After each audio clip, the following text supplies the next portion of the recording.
Mr. Chris Barnes! Hey! Lovely!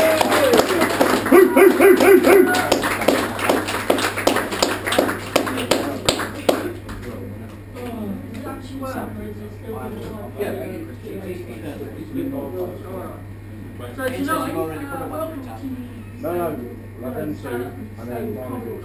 We're in for a massive treat. Two more. You've got two people with a cleft lip, a blind man, an old fella, and to headline, a fucking ginger. So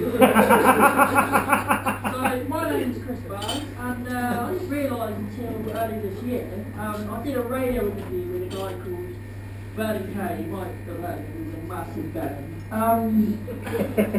He kept saying the words crisp arse, and what the fuck is a crisp arse? Plus he's swearing before the water show, what the fuck is he doing? He kept saying it, and on the third or fourth time I realised, I'm Chris Arse!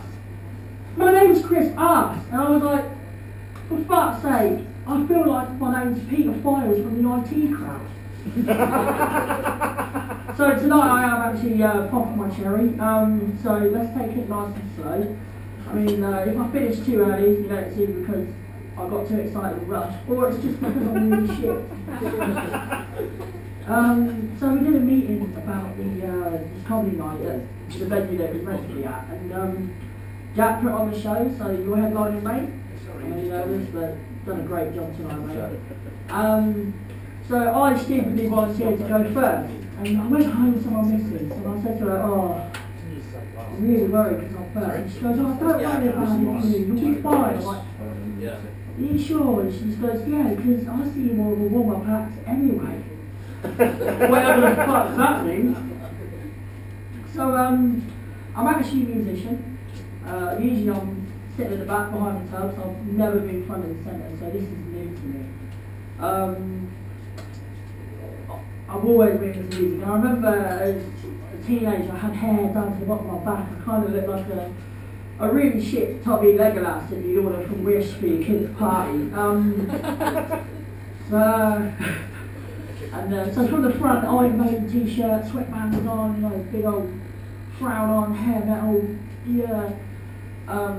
So I looked like a Hell's Angels, but from the back, my family members used to mistake me for my mum. And it all came to a head when I worked at a butcher's at the time, and I needed to get some money out of the ATM, and so I thought I'll just go on my lunch break, and I didn't take my apron off. I went over to the ATM, and I was getting money out. Car pulled up behind me. I was down the window and went, go home, you fat bitch! That was me at the ATM going, fuck, fuck! And they sort of see me, big old metalhead, trying to grow a beard. They see the blood on the apron and go, oh fuck, fuck! And they just absolutely shit themselves and gone through a red light. Hopefully they got caught. I haven't always worked in butchery. Most of my life has been working in McDonald's. I don't work there anymore, but big up McDonald's massive. You guys, yeah. I was hoping I'd get a win. So I've worked there twice, once in Norfolk where I used to live, and once here where I became a shift manager, which was horrendous. The BM was just interested in getting his dick wet, that was it. But sounds like you had some experience with that. Oh, nice! But anyway, my bipolar PA is back on, well done. So my favourite time was actually when I worked in Norfolk, and you weren't allowed to let anyone into the restaurant after 11 PM, which is a H&S issue. And so a lot of people on Fridays and Saturday nights would try and come through the drive-thru. And the manager, he usually lets. My favourite time was it was in the middle of December. It was absolutely freezing outside. And these four blokes came through, two front, two back, and then to his car. Even the driver was, you know, steering wheel and everything. And it was absolutely lovely. You could hear their teeth chattering. And they were halfway through a long ass order before I said, sorry mate, I can't hear you, you need to wind your window down. That took a while. So the funniest person I know is my partner, and isn't the heaviest critic. I've told her a lot of these jokes which she's just been an absolute black face. But I thought I'd come across as quite relatable. So I just talk about what we sort of get up to. Not like that. We're dry, mate. We're absolutely dry. Like, it's like we're married, but we're not married. I mean, we were going to get married, but COVID saved us. Not that I know But anyway, my missus likes to tell me what I like, especially when it comes to food. And I don't know if you've noticed, but I'm pretty sure I know what I like to eat. So we'll go to a restaurant, and she'll sit down with the menu. Not like she hasn't looked at it before on Google. And she'll start tapping on my menu. Going, oh look, they've got nachos, they've got nachos. You like those? I'm like, yeah. Yeah, I know. That's if I'm in your right. Fire or whatever. Yeah. Would you like to order anything? Yeah, I'll have the nachos. A little tip that I have for going to a restaurant, it might save your relationship. Order exactly the same thing she's having. Simple fact is, if you order a brilliant main and she orders shit, what are you going to do? And you're not going to enjoy it because you're going to hang out with your missus. So, if you order the same thing and it's bullshit, you could just moan about that and you've got a mutual disappointment going on. Because mutual disappointment is the future. Anyway, I forgot to mention my partner's name actually. Her name's Fiona. We have 3 kids. I know what you're thinking. Shrek has a lot of kids. So I wrote that one yesterday. So my son has got ADHD, which is fun because the amount of times you have to take me through the same thing is the same amount of times that I have to ring up the doctors before I can get through. My daughter is she's 3, she's brilliant. I gave her some coins the other day for a busker in town. And so she goes over and then she comes back and she tells us that she didn't give her the coins. She gave him a half-eaten sweet which she'd taken out of her mouth. And I haven't laughed that hard since my son saw a no right turn sign and thought it meant no boomerangs allowed. And my youngest is 6 months. She used to hate me, but I think she's coming round. But she's like a cat. Like, you know she faces it pulled just to get a smile. She looks at you like you're a fucking idiot. Okay, so the main story I want to tell you guys tonight is about my maths GCSE exam. And I call it Toothache Gate. You read about it? Yeah. So I woke up and it's the last exam going. And it's a morning exam and I need to get through it. And I had this throbbing pain in my tooth. And couldn't get a dentist appointment beforehand because it was an early start. So luckily but unluckily I found a way to ease it. So all I had to do was take a swig of water, hold it over where the pain was, and then swallow it, not spit it, because I'm not spitting, so don't worry, didn't really drag it up. So the bus journey was about 20 minutes direct, because the morning bus is 20 minutes direct. I was like, yes, I can get there, and then I got there, and I went to the corner shop, on the corner, obviously. I went in, and I saw two bottles of water, for the price of one. I was like, brilliant. Bearing in mind this is 2006, so obviously the price of one bottle of water is £1.50. Not that that's convenient in a convenience store, because it's pretty inconvenient in my pocket as a 16-year-old.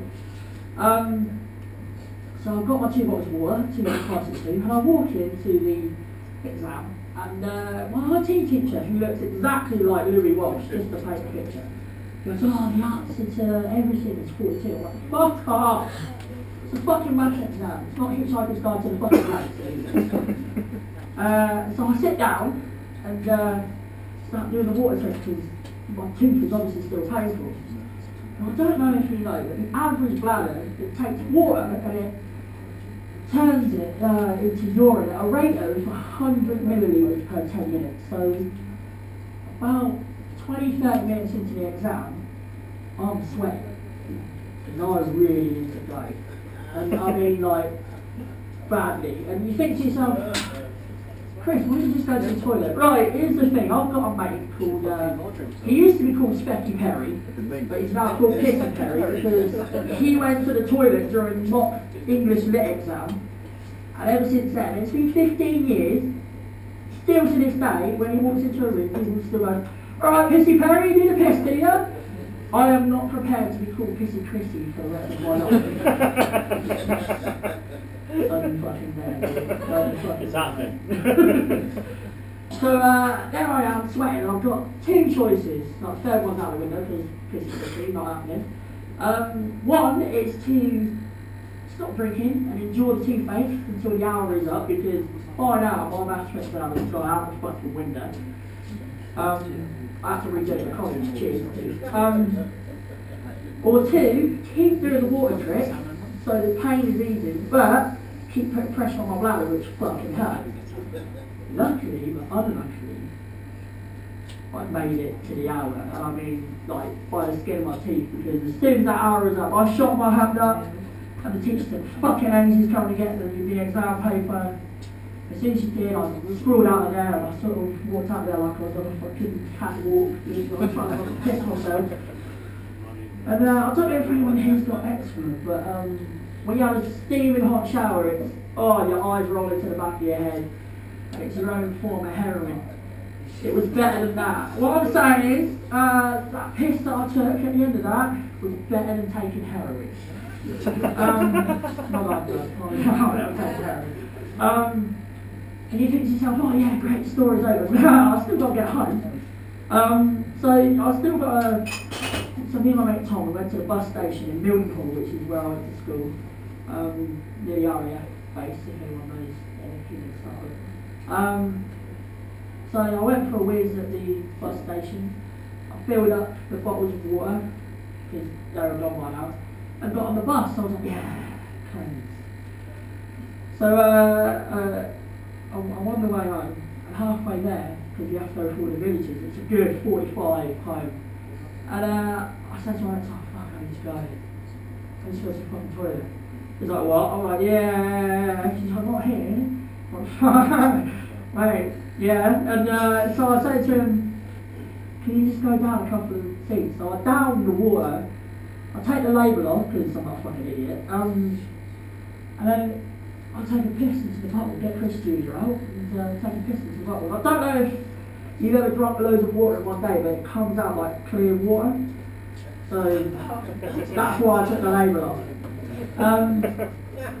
So we got home, and I started walking home, and I just threw it into a bush.